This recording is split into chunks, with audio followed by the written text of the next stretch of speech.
Hello everyone, welcome to civil Samajh. Myself Shankar Kumar, assistant professor civil engineering department.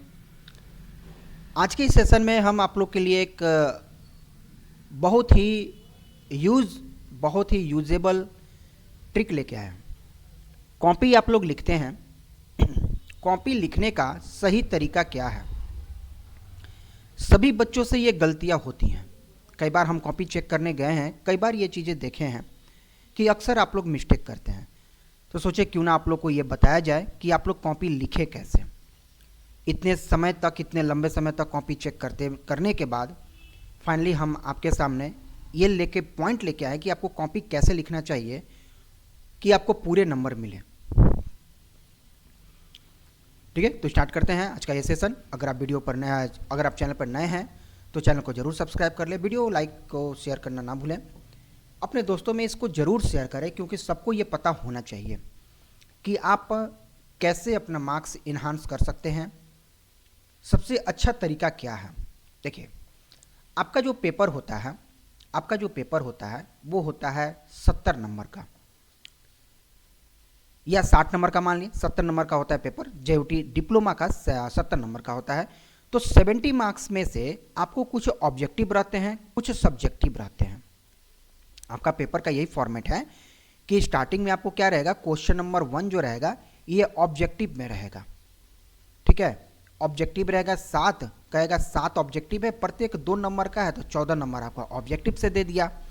बाद बाकी आपका रहता है क्या, सब्जेक्टिव। इसमें सब्जेक्टिव 7 क्वेश्चन रहता है। आपको कहता है कोई 4 इसमें से अटेम्प्ट कीजिए, 14 नंबर का 4, 14 चौका 56, तो 56 नंबर यहाँ से 14 नंबर यहाँ से मिलकर टोटल आ गया कितना, 70 नंबर।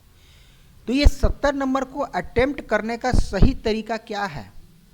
सही तरीका हम आज आपको बता रहे हैं। देखिए, आप सबसे पहले क्या करते हैं, पेपर अटेम्प्ट करते हैं, कॉपी मिला, नाम पता अपना भरा, रजिस्ट्रेशन नंबर फिल किया, गोला वगैरह भरा, और सबसे पहला पेज पे आप लिखते हैं क्वेश्चन नंबर 1, यहाँ लिखते हैं ऑब्जेक्टिव लिख के यहाँ लिख देते हैं आंसर नंबर 1, यहाँ लिखते हैं आंसर नंबर 2, यहाँ लिखते हैं आंसर नंबर 3। उसके बाद जो ए रहे तो ए, बी रहे तो बी, डी रहे तो डी, ऑप्शन इस तरह से लिख के आ जाते हैं सातों का। उसके बाद पेज पलटे, उसको लिख दिए क्वेश्चन नंबर 2। उसके बाद आप उसका सॉल्यूशन लिखते हैं। ठीक है, उसके बाद जो क्वेश्चन नहीं आ रहा है छोड़ दिए, जो आ रहा है लिख दिए, क्वेश्चन नंबर 5 लिख दिए, फिर इसका सॉल्यूशन लिखिए। आपका लिखने का तरीका यही है। मोस्ट ऑफ द कॉपी में हमको यही दिखता है, मैक्सिमम कॉपी में यही प्रोसेस दिखता है, जैसा कि आप मैक्सिमम लोग ऐसा करते हैं। तो हम बताना चाहेंगे ये तरीका सही है, गलत नहीं है, मैं गलत नहीं कह रहा उसको, लेकिन एक और तरीका अपना के आप अपना नंबर बढ़ा सकते हैं। पूछे कैसे? आप अपना मार्क्स बढ़ा सकते हैं कैसे?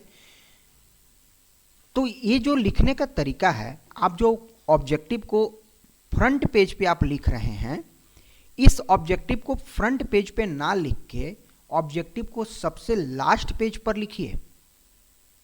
ऑब्जेक्टिव कहां लिखेंगे? सबसे लास्ट पेज पर। एकदम कंठस्थ कर लीजिए इस ट्रिक को। ऑब्जेक्टिव कहां लिखना है? लास्ट पेज पर जाकर लिखना है।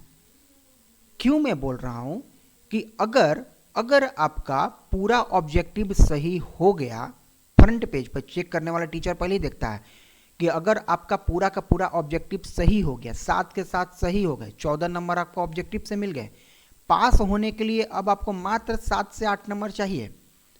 तो अब आपका कॉपी जो चेक होगा ना, काफ़ी टाइट चेक होगा। मिलना चाहिए जहां 7 नंबर, वहां मिलेगा आपको 4 नंबर, गारंटी बता रहे हैं। 10 नंबर का क्वेश्चन होगा तो 10 में आपको क्या मिलेगा? 7 मिलेगा।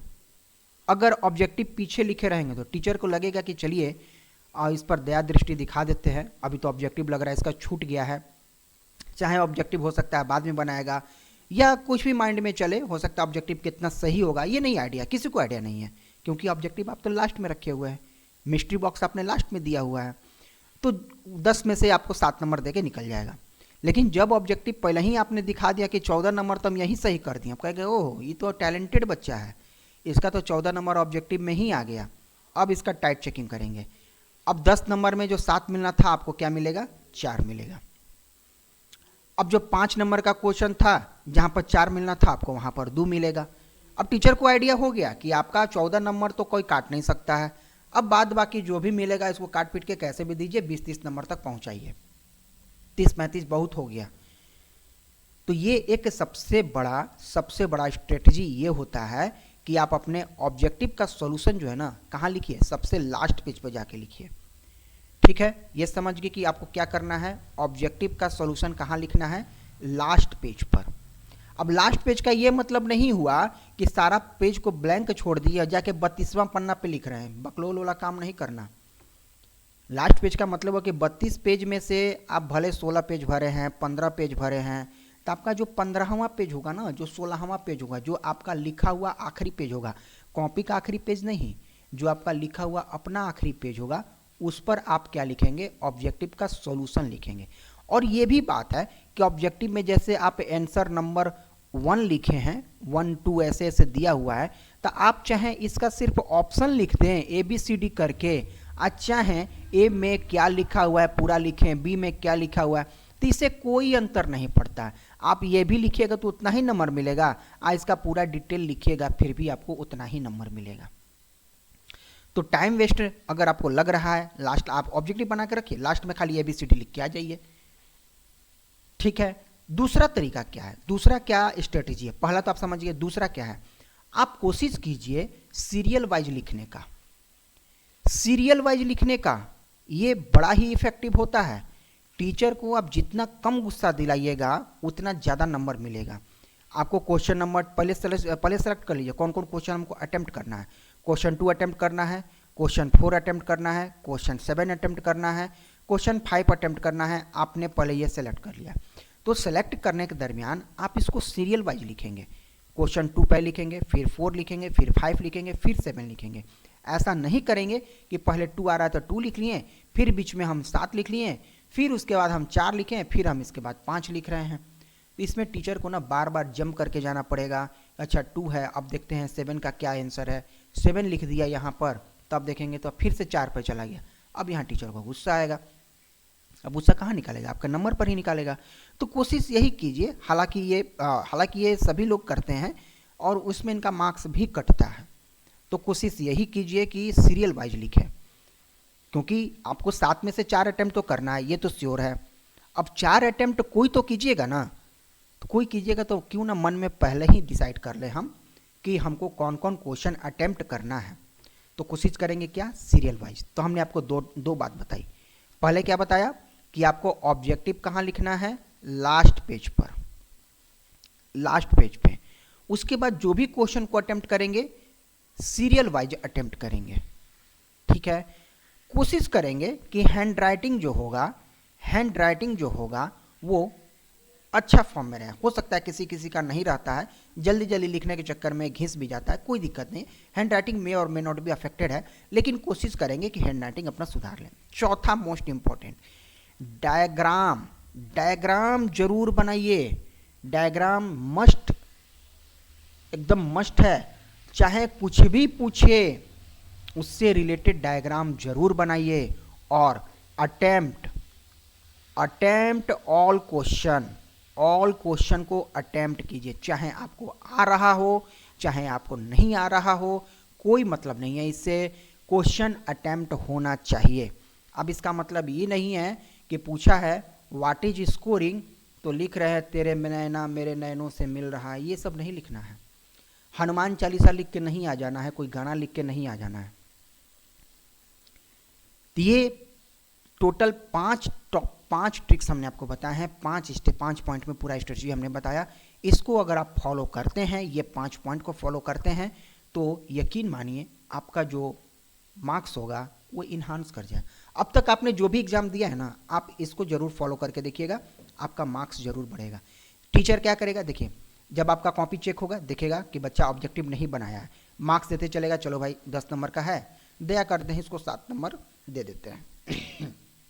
अगर आपका लिखा हुआ रहेगा ठीक ठाक तो फिर पलटा, फिर वहाँ पर आपको 5 नंबर मिला, फिर पलटा, फिर 10 में से आपको फिर से 7 नंबर मिल गया, फिर पलटा, फिर 6 नंबर मिल गया। 4 क्वेश्चन हो गए, कितना हो गया, 7 7 14, 10 24, 1 25। उसके बाद पीछे गया पलट के ऑब्जेक्टिव, देखा 7 के 7 सही। अब क्या करेगा, 14 नंबर यहाँ पे, 549,213 39 नंबर आप गेन कर लिए। 70 में 39 आपका आ गया। ये हम आउट ऑफ 10 की बात किए हैं, ये आउट ऑफ 10 की बात किए हैं, आउट ऑफ 14 की बात नहीं किए हैं। आउट ऑफ 14 में हो सकता है कि आपको 12 नंबर भी मिल जाए, हो सकता है आपको 10 नंबर भी मिल जाए। अब जब टीचर देखा कि अरे भाई इसका तो ऑब्जेक्टिव 14 का 14 सही हो गया, अब पीछे पलट के उसको काटेगा थोड़ी, काटेगा नहीं, इतना टाइम नहीं है। एक कॉपी का 25 रुपया मिलता है वो हम लोग को, बस एक कॉपी चेक करने का मात्र 25 रुपया मिलता है जेयूटी से। अब दिन भर में हमको 60, 90, 100 कॉपी चेक करने हैं ताकि हमारा भी कुछ बेनिफिट हो जाए, तो हम लोग कॉपी को चेक करते हैं दोबारा, इतना ज़्यादा हम लोग टाइम उस पर देना भी नहीं चाहेंगे। तो ये कुछ स्ट्रेटजी हैं। आप ऑब्जेक्टिव को लास्ट पेज पे लिखेंगे, क्वेश्चन को सीरियल वाइज अटेम्प्ट करेंगे, हैंड राइटिंग कोशिश करेंगे सुधार के लिखने का, जैसे तैसे नहीं लिखेंगे ताकि पढ़ने में मुश्किल हो जाए। डायग्राम जरूर बनाएंगे और क्वेश्चन को सब अटेम्प्ट करना है, उससे मिलता जुलता कुछ भी लिखिए, लेकिन लिखिए जरूर, ठीक है। तो उम्मीद करते हैं ये जानकारी आपको समझ में आई होगी। बहुत इंपॉर्टेंट जानकारी है, आप इसको ज़रूर फॉलो कीजिएगा। आप इतने एग्ज़ाम दिए हैं, एक बार इसको अप्लाई करके देखिएगा, आपका मार्क्स जरूर इन्हांस करेगा, ठीक है। तो उम्मीद करते हैं ये जानकारी आपको समझ में आई होगी। मिलते हैं अपने नेक्स्ट सेशन में। आज के सेशन में इतना ही। Thank you.